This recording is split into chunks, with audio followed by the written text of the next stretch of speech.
Assalamualaikum warahmatullahi wabarakatuh. Tuan-tuan dan puan-puan, di hadapan saya ni ada sebuah water heater jenis Panasonic yang menggunakan jet pump. Dan masalah water heater ni ialah motor pumpnya tidak berfungsi ataupun tak bergerak apabila dialihkan elektrik. Jadi saya akan buka cover ni untuk lihat komponen apakah yang menyebabkan motor pump itu tak bergerak. Okey, cover dia ni pada bahagian dalam complicated lah tuan-tuan dan puan-puan. Ni jenis lama ni, jadi menggunakan pump DC yang mana arus DC-nya ialah 34 volt. Ada transformer yang besar yang akan dan juga kapasitor yang akan convert 240 volt menjadi 34 volt untuk dialihkan dalam pump DC ni. Jadi sebelum saya cek pump ni, saya akan cek dulu. Yang pertamanya ialah red switch ni. Ini red switch yang ada dekat sini. Tak nampak Ni adalah red switch. Okey. Ni di bahagian bawah ni, dalam valve ni ada magnetic. Okey. Jadi saya akan lihat yang itu. Okey, sekarang ni saya akan cek multimeter ini. Saya set kepada keterusan. Okey, ini keterusan. Okey. Saya test, ada keterusan, ada bunyi dan juga ada bacaan. Okey. Kali ni saya akan test. Okey. Yang ni wire red switch, wire ni warna wire hitam. Okey, dia akan bersambung pada board ni. So saya akan kenakan di board ni lah. Ya. Tengok Saya gerakkan supaya kita nampak. Ini sini bahagian ni. Okey. Ini. Okey, saya kenakan di kedua-dua belah kiri kanan ni. Okey, tak berbunyi tidak ada keterusan. Okey. Tidak ada keterusan tidak bermakna red switch ni rosak, tuan-tuan. Tak bermakna red switch ni rosak. Sebab apa? Red switch ni hanya akan mengalirkan arus elektrik ataupun berfungsi apabila magnet yang ada di dalam valve ni digerakkan bersentuhan dengan red switch ni. Tadi tak bersentuhan, maka tidak ada keterusan. Jadi arus elektrik tak boleh mengalir. Tapi sekarang ni saya menggunakan screwdriver ni. Saya masukkan dalam lubang ni. Okey. Ni saya masukkan ini, saya masukkan dalam lubang ni.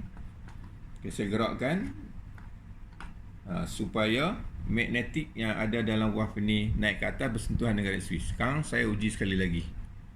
Okey, saya sentuh. Ini multimeter. Saya sentuh hujung ni. Okey, sekarang sudah berbunyi. Maksudnya ada keterusan. Okey, dan juga ada bacaan di situ lebih kurang 0.7 0.8 ohm. Jadi apabila ada keterusan dan bacaan itu, bermakna red switch ini masih lagi elok.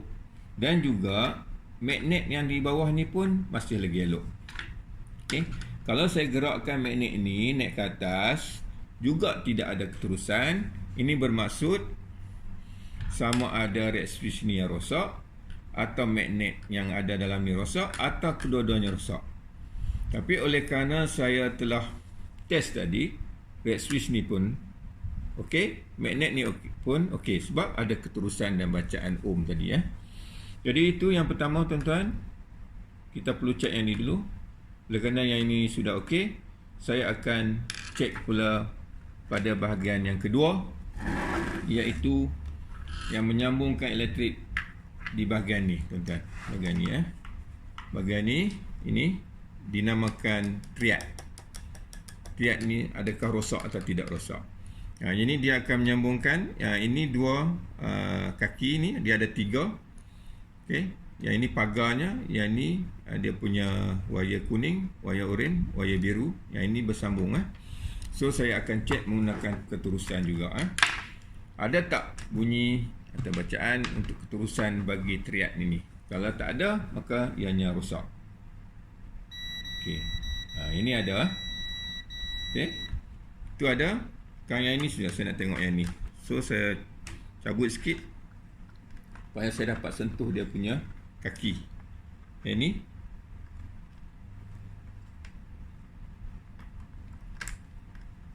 Saya cabut kuat Okey, cabut. Okey. Ini. Dan yang kuning ni. Okey. So yang kuning dan juga yang warna oranye ni dia bersentuhan. Okey, cuba lihat. Ada bacaan di situ. Yang ini dia tak ada bunyi keterusan tapi ada bacaan. Okey. Kita tengok sekali lagi. Okey, ada 55.9 ohm. Okey, kita cuba ubah biru dan hitam ni. Juga menunjukkan 55.9 ohm. Jadi ada bacaan. Oleh kerana ada bacaan, maka triad ini masih lagi dalam keadaan yang baik dan tak perlu ganti. Kalau triad ini rosak tuan-tuan dan puan, dia tak ada bacaan tadi. Okey, yang dua ni, ini master dia ni. Okey. Dan juga pagarnya ni. Di pagar ni ada keterusan. Okey Ini yang kedua yang kita perlu cek untuk menentukan water heater ni semuanya komponennya dalam keadaan baik sebelum kita cek pump itu. Tapi masalahnya adalah masalah pump ni. Tapi saya cek semua sebab ianya berkaitan. Okay. Komponen yang ketiga saya akan cek ialah yang ini, tuan-tuan. Okay. Ini namanya thermostat ni. Ni yang ada pada bahagian ni. Saya tak akan tanggalkan thermostat ni, tuan-tuan. Okay, saya tak akan tanggalkan. Okay, yang sini. Okay, saya hanya akan cek saja. Sama juga. Okay. Okay. Ini ialah thermostat. Okay, cut off thermostat. Kalau heat terlalu panas sini sehingga tak mampu ditampung oleh ni bahagian ini, maka thermostat ni akan cut off power. Okey, maka selamatlah bahagian komponen-komponen lain. Okey Jadi saya akan cek. Saya set masih lagi keterusan. Yang ni. Okey. Saya test. Okey. Okey, sekarang kita lihat ada tak keterusan antara dua kaki ni. Okey, ada. Oleh kerana ada keterusan, maka thermostat ni masih lagi berfungsi dengan baik. Okey. Kemudian ada satu lagi pada bahagian ni. Kita juga akan test. Ni pada bahagian ni ada satu lagi thermostat ni. Okey, saya test. Okey, juga berbunyi. Okey, ini masih lagi keterusan. Okey, bunyi Jadi masih ada keterusan. Okey. Dan yang akhir sekali saya akan cek bahagian ni lah, iaitu bahagian pump ini. Inilah masalah utama bagi pump, bagi water heater ni, iaitu pump ni saya nak pastikan adakah pump ini yang rosak. Okey, ini dah tercabut. Kita akan masuk balik untuk kita test. Okey. Dia punya wire ni dah tercabut. Adakah kerana wire ni juga?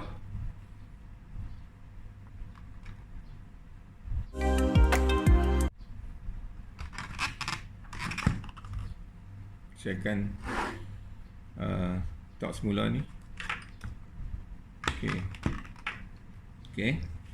Adakah pump ini yang rosak ataupun komponen transformer ataupun kapasitor ataupun ni komponen-komponen lain yang pada bahagian board ini yang rosak.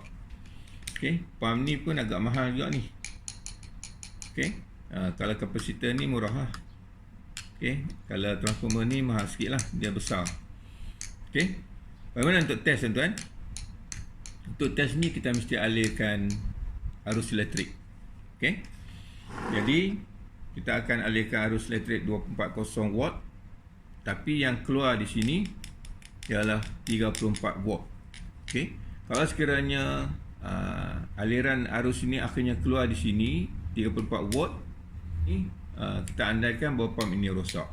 Tapi sekiranya apabila saya test nanti tidak cukup 34 watt, okey, maka komponen bahagian board ni yang rosak. Okey, so saya cabut bahagian ni, wire ni untuk saya test. Okey, oleh kerana bahagian ni dia kecil, kita tak boleh masuk pun prop ni dalam ni. Jadi untuk test ni, saya akan menggunakan dawai. So saya akan masukkan dawai ni, dawai ni saya akan masukkan dalam lubang ni, lubang wire warna hitam, lubang wire warna merah. Okey,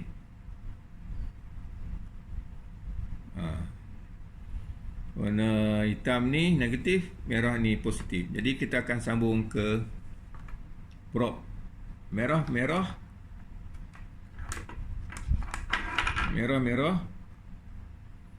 hitam, hitam, hitam, hitam.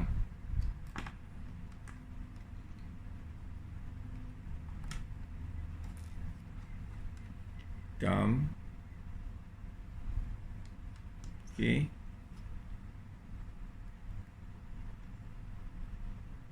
Merah. Okey, saya sudah sambungkan hitam. Yang ini, tuan-tuan, dia tak boleh kepada keterusan dah. Saya akan set kepada mode DC, arus DC, iaitu oleh kerana ini ada 34 watt, perlukan tenaga 34 watt. Okey. Di sini pada multimeter ni hanya ada 20 watt, 200 watt, 600 watt. Jadi saya akan set pada atas pada 34 watt. Jadi 200 watt lah. Okey. Jadi saya akan test sekarang ni. Okey. Sebelum tuan-tuan test, okey, arus ini, arus DC ni ke pump ni, yang pertama tuan-tuan alihkan elektrik ni. Okey, elektrik, dan saya buka. Okey, berhati-hati tuan-tuan sebab kita telah alihkan arus, okey, dalam litar, dalam komponen kita ni. Jadi tuan-tuan kena berhati-hati, jangan pegang mana-mana komponen sebab bahaya. Okey, selepas itu tuan-tuan pastikan yang ni, tuan-tuan, ni bahagian ni bahagian ni, tuan-tuan tolak naik ke atas. Kalau tuan-tuan ini turun ke bawah, arus elektrik tak akan masuk.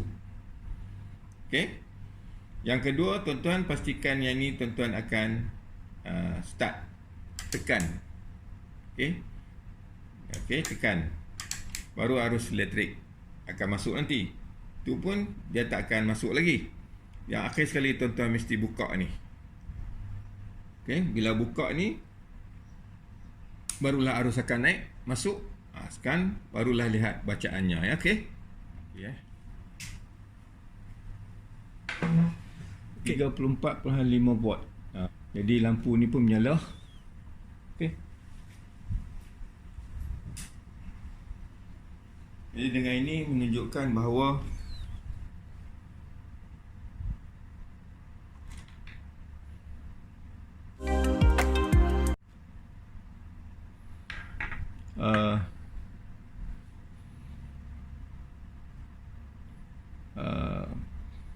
pump ni mungkin rosak. Kerana apa? Kerana masuk di sini ada 34 watt yang masuk di bahagian tersebut. Jadi kemungkinan yang rosak ialah pump tersebut lah. Jadi oleh kerana pump ini yang rosak, maka saya perlu tanya dululah dengan tuan punya heater ni, sama ada beliau bersetuju untuk menggantikan pump ini. Kerana pump ni pun mahal juga ni. Kalau saya akan pergi tanya dulu di kedai berapa harga pump ni, dan saya akan maklumkan kepada tuan punya heater ni jika beliau bersetuju. Jadi saya akan beli pump tersebut dan akan pasang semula di heater ini supaya heater ni dapat berfungsi semula seperti sedia kala. Jadi saya tak akan ganti terlebih dahulu. Saya akan dapatkan persetujuan terlebih dahulu daripada tuan punya heater ni, sama ada beliau nak ganti ataupun beliau tak nak ganti. Okey. Saya pun tak pasti berapakah harga pump DC ni, sebab inilah pertama kali saya menjumpai heater yang mana pump DC ini rosak. Selalunya kebanyakan heater dia akan rosak sama ada magnetik ni ataupun red switch ni ataupun thermostat ini. Triac ini pun jarang-jarang rosak. Okey. Jadi itulah sebuah sedikit penerangan saya berkaitan dengan masalah water heater ni dan bagaimana cara untuk menguji motor pump yang tidak berfungsi ini. Dan kita telah dapati tadi bahawa pump ni mempunyai kuasa perlu disalurkan kuasa lebih kurang 34 volt. Dan bila kita uji dari board ini ke wire ini, menunjukkan bahawa ada supply 34 volt. Jadi oleh kerana ada supply 34 volt, maka kita dapat andaikan bahawa pump ini yang rosak dan perlu diganti. Itu saja tuan-tuan dan puan. Kerana tuan-tuan mempunyai minat untuk melihat pelbagai alat elektronik yang dibaiki, tuan-tuan bolehlah layari tutorial yang saya telah muat naik di channel saya, iaitu My Hobby Channel. Sekian, terima kasih.